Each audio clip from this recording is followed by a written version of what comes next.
Hi everyone. The next talk will be given by Andrew Perry from Springfield College on comparing AI models' utility in teaching differential equations. Thanks, Olivia, and thank you all for being part of the audience, and thanks to the Simeo leadership for enabling this talk and inviting me. So I want to talk today about, of course, comparing AI models' utility in teaching differential equations,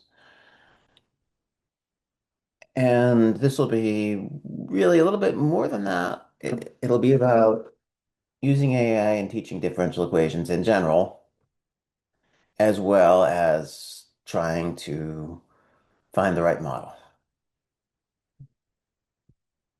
So overview here. Um, as I just said, I wanna, so I'm a differential equations instructor. We at Springfield College, we just have one differential equations class. And I've taught it several times. And I think it is, well, a lot of courses that I teach are kind of conducive to AI assistance. And certainly differential equations is one of them. So I'm going to talk about a lot of ways one might use differential equations, a lot of purposes. I found it really fantastic. I used to teach this course with handwritten notes. I've digitized them, and it's really made my life so easy. Um, I've generated tests and answer keys, and AI can make mistakes, but I can make mistakes too, and I can make them more often. And the older I get, the more often I make them. So it's really great to have AI as assistants, and it makes the teaching less tedious. Um, Creating custom homework sets. I mean, I've always done a little bit, but with AI, I do it a lot more. And one thing I'm able to do is create a lot of homework sets, a lot of homework problems for students that may be struggling somewhat, where the number of problems that they would get just in a textbook wouldn't really be enough, especially the number of drilled problems. So I'm really glad to be able to do that. Um, Additionally, it's great for drawing figures using Pictec and LaTeX. Um, I have my students haven't actually used it as much for this, but I've used it myself in learning areas of math. You can use AI as an automated tutor, and I've suggested this as much to my students. I don't know how much they've used that. Um, you can ask it to generate summaries and explanations, and certainly AIs will do symbolic computation, including checking up work. And at the end, I will kind of give some possible recommendations for getting started. I don't have all the answers, so I encourage everyone to explore at your own pace. So why are we interested in using AI as well as comparing different models? Well, it's super efficient to let AI draft the problems and solutions, rubrics if you want, even slide contents, and then it's critical to edit all the work that we see because AI makes a ton of mistakes, or it can. It can, and it makes fewer mistakes if you're aware of if you're thoughtful and you have to keep an eagle eye. But um, I'm sure everyone in the room here has heard dozens of times about how you can't fully trust AI, and you totally can't. It is a lot more reliable if you use multiple models, so that's a lot of where this talk comes in. So I've gotten burned before by not having checked its work and actually presented it to a class. But just using multiple models, I think that's pretty close to flawless. Your mileage may vary. Um, Different models will explain things differently, generate different styles of solutions. Um, you can tweak that within a single model by asking it for additional responses if you don't like its first response, but just looking at other models is probably better.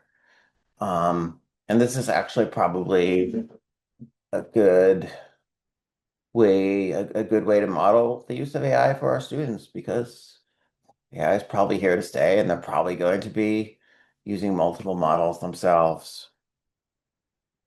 So one way to compare the different models is to give a certain prompt.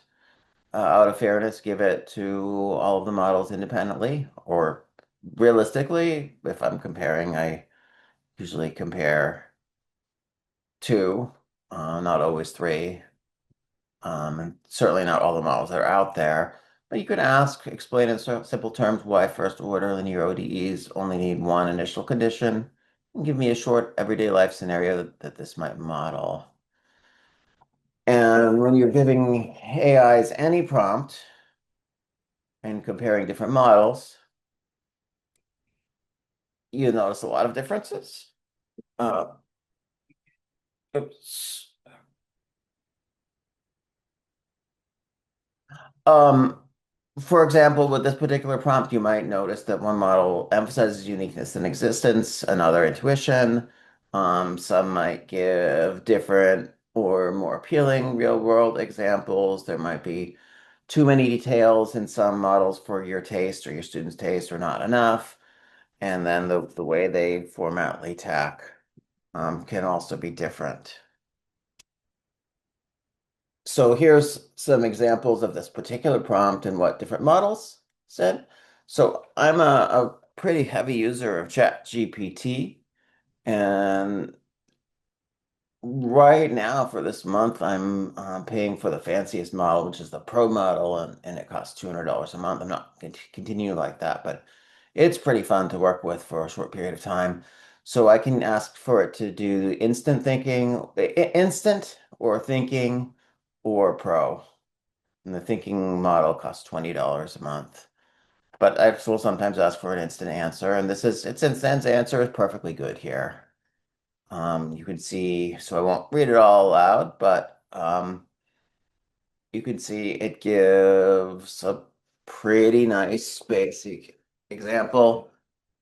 In short, in a first order ODE, once you tell it where to start one initial condition, the equation itself then gives a unique arrow which says where to go next. So the whole future is locked in. That's a decent way of explaining it.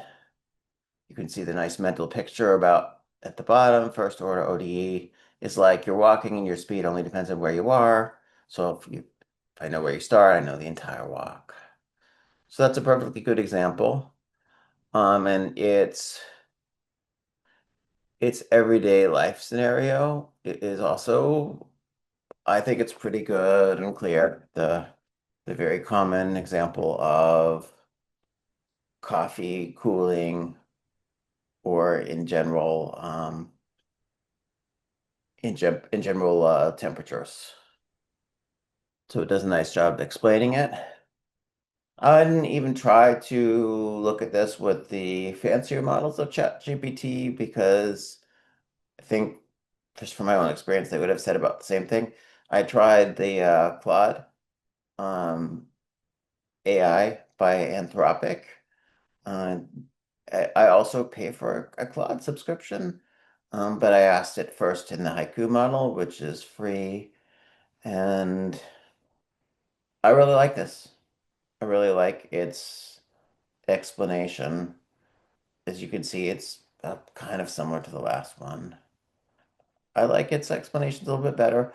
Claude is really known for um, coding, and it's very important in corporate work, as I understand it right now. And I don't think it's quite as conducive to teaching in general as ChatGPT,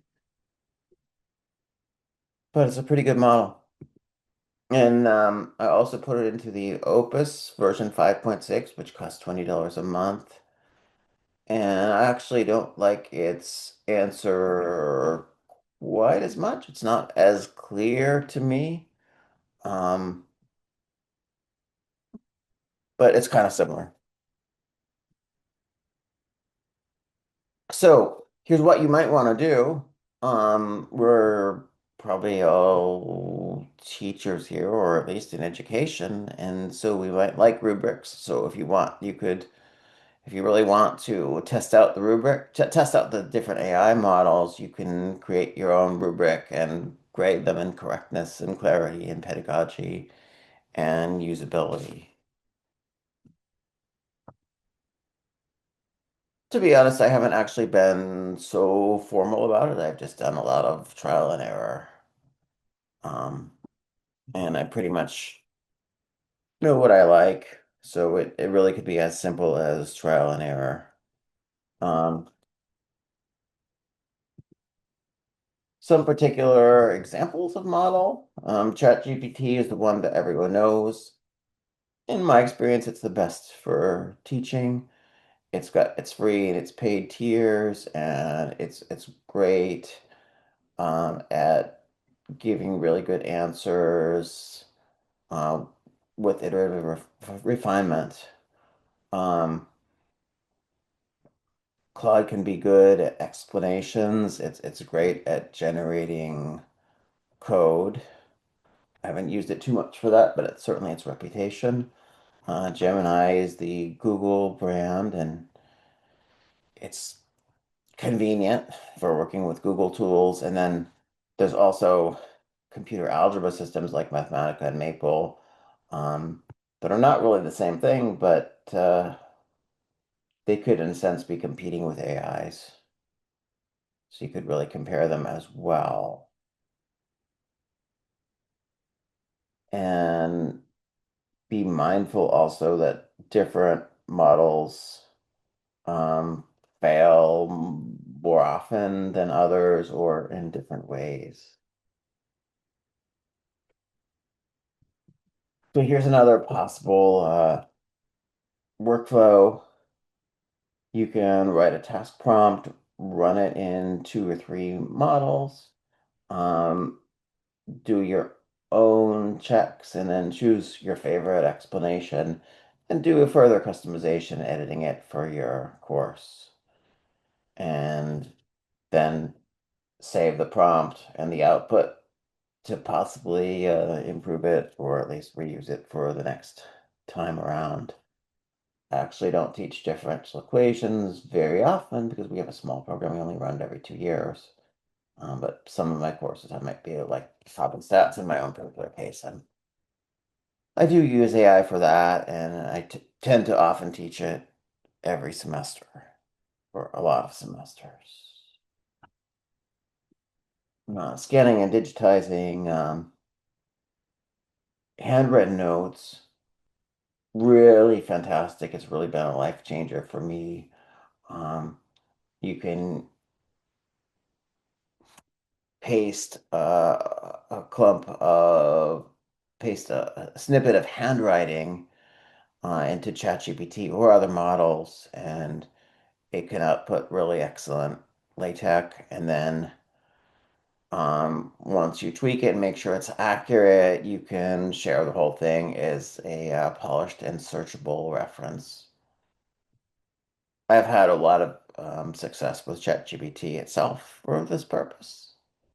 Um, but you may find you like other models.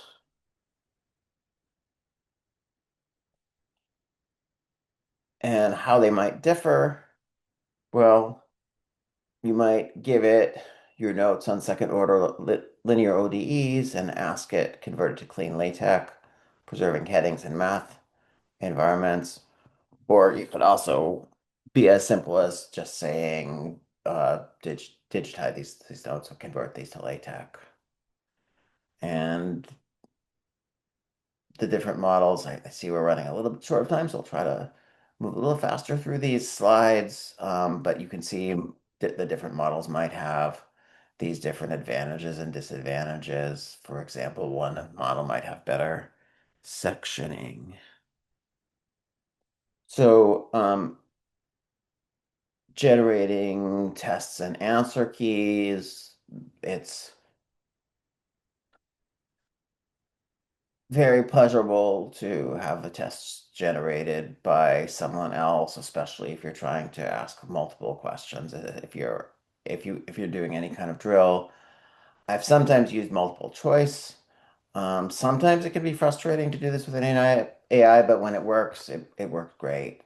Um, Sometimes the distractors are very good, and other times they're not. But you can always you can always check the different models, and you can always ask it. With even working within a single model, you should always look at the output and ask it to improve if you need that.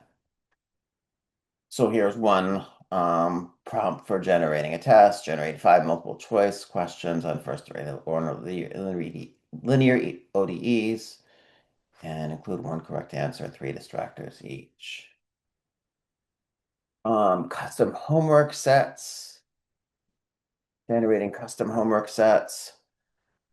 Well, this has been really fantastic for me. Students have different backgrounds, different abilities, and some of them really love doing problem after problem after problem, and our books don't have unlimited problems, and I don't have the patience to write out unlimited problems, but it's really easy to ask it to generate 5 problems like this, and 5 like this, and 5 like this.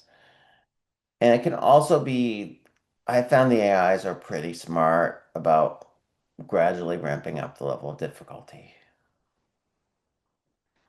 And I also give sometimes multiple answer keys where the first answer key is just a hint for every problem, and the second answer key is full solutions. Always you have to be careful about whether its solutions are accurate. Generating diagrams. I love doing this. Um, Tixie works great, and I guess sometimes AI doesn't give you what you want, but when it does, and it usually does, you can get great diagrams with a limited amount of work, and they'll all be digitally stored in LaTeX code. It's been fantastic. Um, so here's an example of Tixie code. Provide Tixie code for direction field of y prime equals x minus y for x between -2 and 2, y between -2 and 2 with small arrows. And it'll give you LaTeX output. Using AI as a tutor, as long as the students ask for hints instead of just asking for it to do all their homework, could be really useful, especially if they're going to be asking for help with specific steps and not just the full answers. Um, I'm sure a lot of the students just want the full answers right away and they don't learn as much, but I don't know what we as instructors really can do to stop that, aside from encouraging students to use AI responsibly. So we would like the student to say, I'm not sure how to solve this differential equation. Can you give me a hint, but not the full solution yet? And it's good at doing that if you ask it that carefully. Summarizing and explaining for different learning styles. It's fantastic at doing this, explaining things in simpler terms or in more details, as long as you ask it for one way or the other. And if you haven't used AI, um, it's all about communicating with it and asking it for better answers if you're working within a model or checking different models, if you'd rather go about it that way. You can compare models, as it says here on the slide, for conceptual accuracy versus procedural detail, tone, and ability to adapt to your notation and examples and style. Oh, and then finally, symbolic manipulation. AI is fantastic at this. In the ODE class, it's just great for students that are solving differential equations and don't want to plug in the differential equation back in and would rather just let the AI do that check. A fantastic use. And you can do a lot of fancy things. You can explore real world models, quickly see solution graphs. Um, we can compare models on various in various criteria, including how well they explain their assumptions. It's all a lot of fun to play with. So there's definitely a lot of dangers of working with AI, hallucinated steps, um, sign or constant mistakes, misapplied methods, overconfident explanations, or formatting mistakes. And I have to say that a lot of the times the mistakes just seem, in my experience, to be pretty random. You don't really know where they came from. So, I would recommend for instructors to use at least two models to cross-check any student-facing solution or key, verify with your own substitution derivative checks. You can ask it to show its reasoning just to make sure it's doing things correctly. As an AI policy for students, you could say that AI is allowed for practice and checking, but you have to write your own solutions. And if you use AI, then include a short note explaining how you used it. And obviously, AI is a great tool for assisting understanding if you use it correctly. So you can say treat it like a calculator. It's helpful, but no substitute for understanding. And I think that takes us a little beyond when I was supposed to stop talking. But I will stop there and invite any questions or discussion.